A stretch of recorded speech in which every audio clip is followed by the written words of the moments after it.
guys, I'm Hannah with Hannah Lane Photography. I am so glad you guys are here and I hope you've been enjoying everything you've been learning and absolutely engaged. Congratulations on your engagement. This is a super exciting time and I'm so happy for you guys. So I thought we'd start by telling you guys a little bit about myself. I have been a wedding photographer for a little over 8 years. I'm originally from Charleston, South Carolina, and moved to Annapolis, Maryland a little over 2.5 years ago with my husband. I have been shooting weddings for many years and I absolutely love it. I go back and forth from South Carolina to Maryland and I have an absolute ball. It's fantastic. So I thought we'd go over a few different things as you're preparing for your big day. We're going to start with engagement shoots and some tips that will help you through that process. Then we're going to go into things to make sure that you give your photographer before your wedding day to kind of help make their job a little bit easier and make sure that they capture everything that you want. And then family portraits, how to make that a smooth, stress-free process. So it's a little bit less chaotic and some things that you can do going into your wedding day. And then we're going to talk about weather scenarios and what to do if it's pouring down rain or snowing on your wedding day.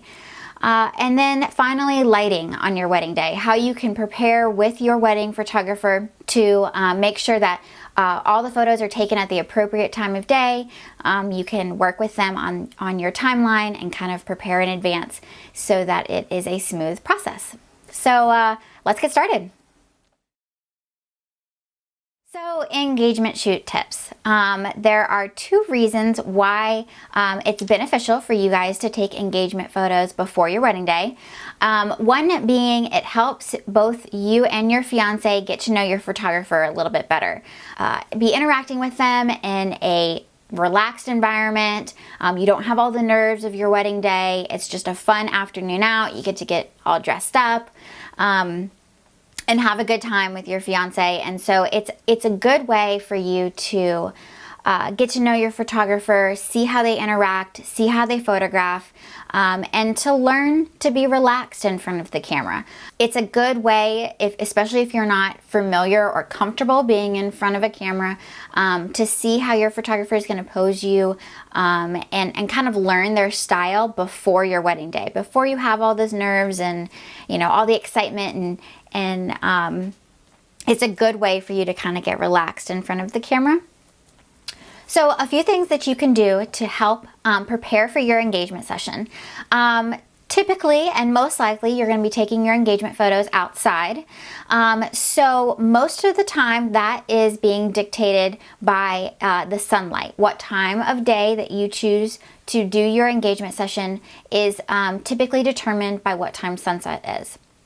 So that being said, you are going to want to make sure that you're on time. Your photographer has a limited amount of time before the sun goes down and you want to make the most of your session. So preparing in advance and kind of planning for those emergencies, planning for hair and makeup emergencies or traffic, those types of things. You're going to want to make sure that you give yourself plenty of time before you have to be there for your engagement session. That way you can get the most out of your time.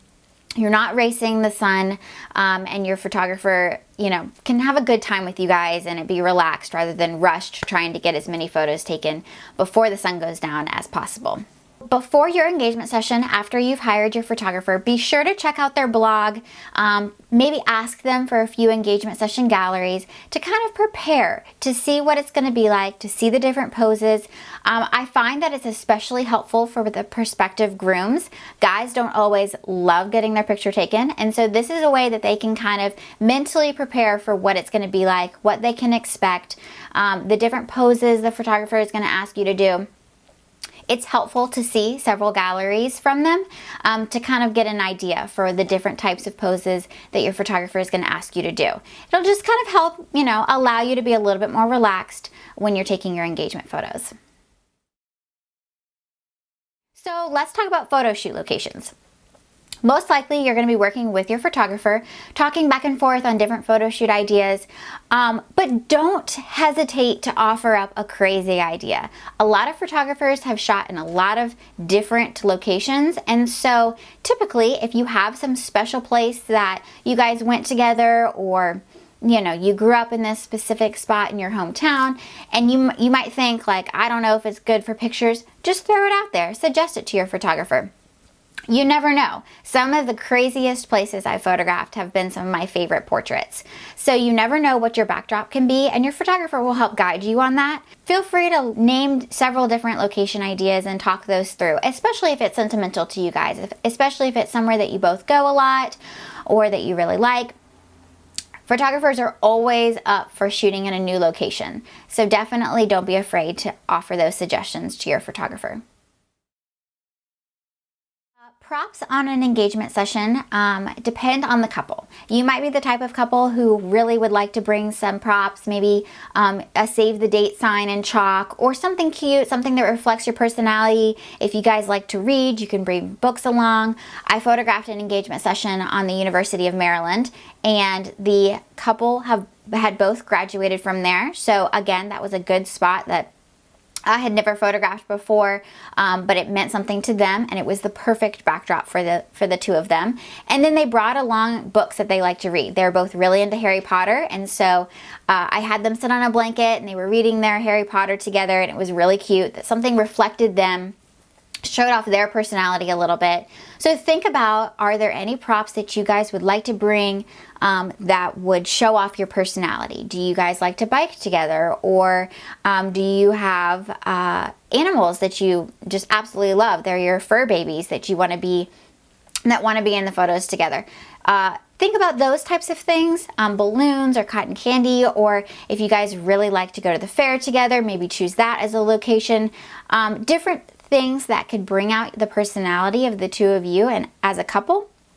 Bring those along. Definitely talk to your photographer beforehand and kind of give them a heads up. You know, maybe they would have a Pinterest board that you can walk through. I always send a Pinterest board full of prop ideas if the couple wants to bring props along with them, just to kind of give them an idea, you know, spark their imagination and offer up some suggestions for them. But definitely talk with your photographer about that beforehand, to see if they have some ideas for you, or just to kind of give the photographer a heads up that you're going to be bringing props. So ladies, oftentimes I will suggest to my brides to get their hair and makeup practice done on the day of their engagement session. So it kind of helps them feel pretty and confident, and you get to get all dolled up. It's a fun way to kind of go into your engagement session. And then maybe you can go out on date night after your engagement session. Kind of make a day out of it. One, you're probably going to need to do your hair and makeup trial run before your wedding day anyways, and so this is a good way to have a reason to do it. And I find that it helps you feel really pretty in front of the camera, and you enjoy your engagement session a little bit more. This, of course, is not something that you have to do. It's just a suggestion. One of those little tips that I like to give my brides. I would say probably 60% of them choose to do it, and they have a fun time doing it. But like I said, it's definitely not necessary. Just a fun little extra tip. Those are kind of my main tips for engagement shoots. They are one of my favorite things to photograph, so I highly recommend doing it. Like I said before, it's a great way to get to know your photographer, a great way to feel a little bit more relaxed in front of the camera on your wedding day. And it allows for a fun afternoon out with your fiance. Make a date night of it, go out to dinner afterwards. It's a really great time. So next we're going to talk about things to make sure that you give your photographer before your wedding day. The first being a family photo list. This is super important, especially if you have a big family. What I recommend my brides to do before their wedding day is to make a list of each individual photo group combo that they want to do. So, for example, like bride and mom, groom and mom, groom and dad. It might sound tedious, and you know, of course we're going to remember to take photos with your parents or siblings or best friend, but the wedding day gets really crazy busy, and so you might not remember. I unfortunately did not get to take a photo with just my dad on my wedding day because I didn't write it down, I forgot. So this is a really important thing for you to do, especially if there are certain family or friend photos that you definitely want to get. So make a list, give that to your photographer. The photographer will probably be able to give you a time for how long it's going to take. Sometimes I've worked with my brides to kind of cut the list down, combine some group photos so that it takes a little less time after the wedding, before the wedding, depending on the timeline of the day. Timeline. Timeline is another thing that you're going to want to give your photographer. Oftentimes, I will work with my brides before the wedding to make sure that we have enough time allotted for portraits. Depending on what time they're getting married, talking about whether or not they want to do a first look or do the portraits after the wedding. Those are all things that you're going to want to discuss with your photographer leading up to your wedding day. And they should be able to give some advice and feedback on that timeline to kind of help you plan that. I work with my brides all the time to kind of help plan their timeline. Make sure we have enough time for portraits. Make sure, we are going to be done with photos. I always give a little bit of leeway room on each end, just for running late, for hair emergencies, or anything like that. Your wedding day is going to be perfect, but not everything is going to run smoothly. So kind of planning for those little, emergencies along the way, so it kind of helps be a stress-free process. I always add about 5 to 10, 15 minutes on each end of everything to give a little bit of wiggle room so that we're always early. It allows us to be on time, and it allows for the bride and groom to be stress-free. So now we're going to talk about family portraits. This is something that can be either super easy and a stress-free process, or very chaotic. So I always work with my clients before the wedding day to make sure that we have it planned out properly. We have enough time. I have the photo list from them, and we know exactly how it's going to work. The first thing I always tell my brides, like I mentioned before, is to make a photo list with each photo combination that you want. Then once I get that photo list from them, we work with them on time. How long is this going to take? How many photo combinations do you have? Are we going to take these before, or are we going to take them after? All of those different types of things are something that you're going to want to talk with your photographer about.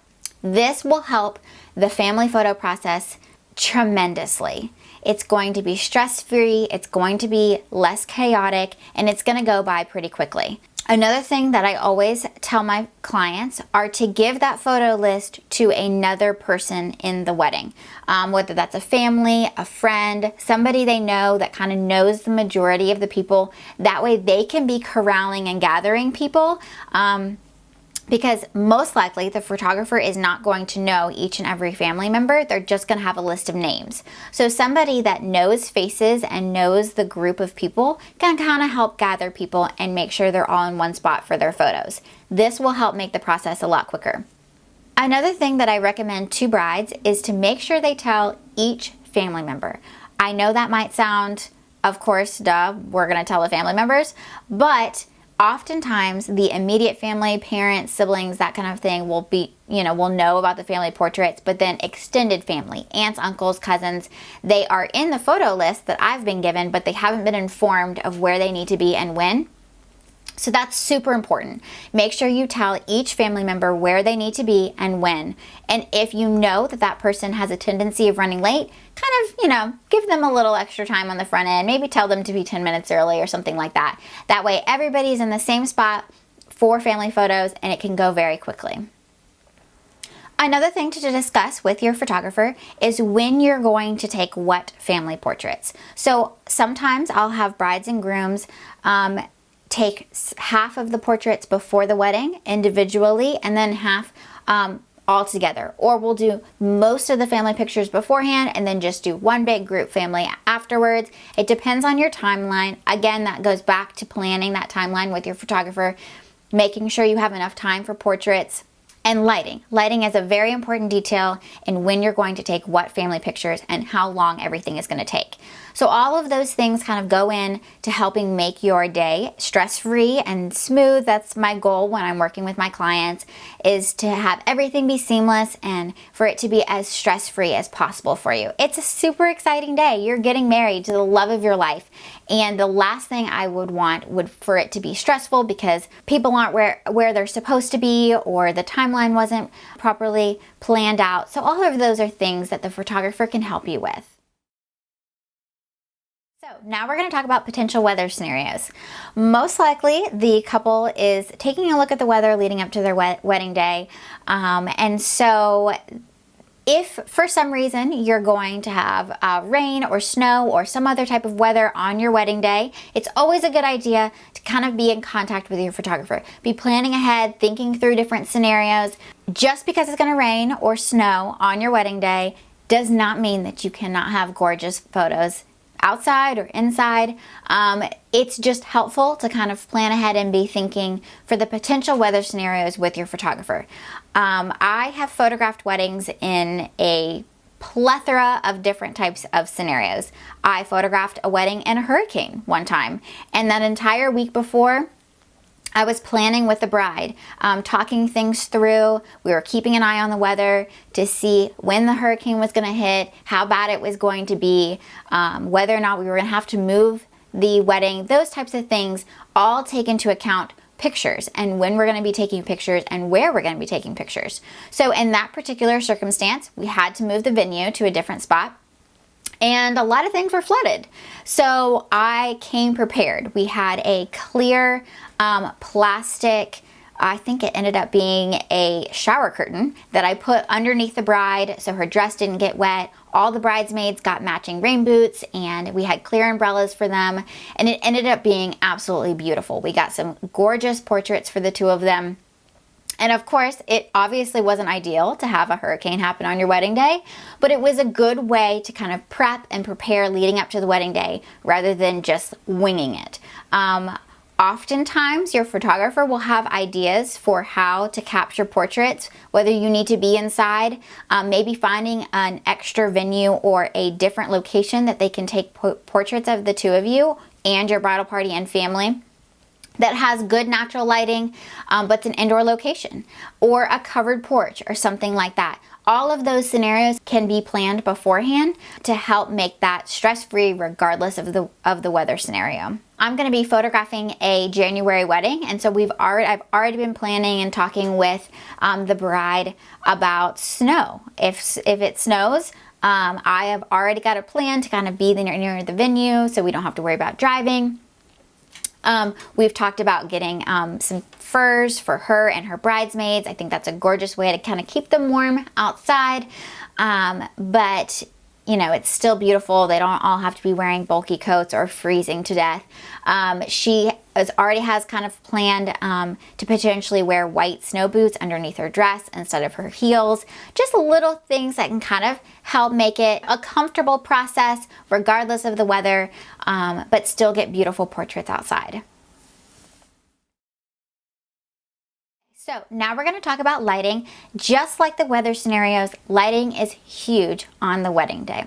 My first priority is to work with my clients to make sure that we have enough time for pictures, depending on how many family portraits they want taken, how big or how small their bridal party is, and how many portraits of the two of them they want. Typically, I allow 45 minutes for portraits of the bride and groom. Sometimes I get longer, sometimes I get shorter, but I always want at least 30 minutes at minimum, and 45 is ideal. So typically those are taken during cocktail hour after the ceremony. However, sometimes we have a winter wedding, the sun goes down a little bit early, so we do a first look beforehand. And then I plan with the bride to make sure that hair and makeup is going to be done in time to start pictures, and then having all portraits done 30 minutes to an hour before the ceremony to kind of give them some time to relax and breathe before they walk down the aisle. You're going to want to talk with your photographer about the best time of day for portraits. High noon is probably the worst time for you to take pictures. It creates shadows underneath your eyes. It's the harshest time of day. And so the earlier in the morning, the better, or the later in the afternoon, which often happens for weddings, is better. Sometimes, occasionally, I'll have a brunch wedding, and so we'll do pictures early in the morning, and that lighting is beautiful. Most of the time, a typical wedding is in the afternoon or evening, and so we'll plan ahead for what time we need to be where to take pictures to have the lighting be nice and beautiful and soft for those portraits. I hope all of these tips have been super helpful for you in planning for your wedding day. I've included in the ebook 10 questions to make sure you ask your wedding photographer before booking them. It's always a good idea to make sure that you have an understanding of how the contract and deposit works, whether or not you're getting digital images. I always stress for friends and clients who may be booking a different photographer to ask that. Are you going to be getting digital images? Or is that included in the price? I can't tell you the number of horror stories I've heard from clients booking a wedding photographer, paying for everything, only to find out after the wedding that they don't get the digital images or they didn't get what they expected to get in their package. And so that's a super important thing to make sure that you ask your photographer. So be sure to read through those questions. You can bring those along when you're meeting with your wedding photographer or talking with them over the phone. It's just kind of a good guideline for things that you're going to want to know before booking your wedding photographer. It's been so great hanging out with you guys. I hope you've learned a lot in this. To receive my free ebook on how to take magazine-worthy engagement photos, text the phrase "I'm engaged," all one word, to 38470 and you'll receive it in your inbox shortly. Thanks again for listening and congratulations on your upcoming wedding.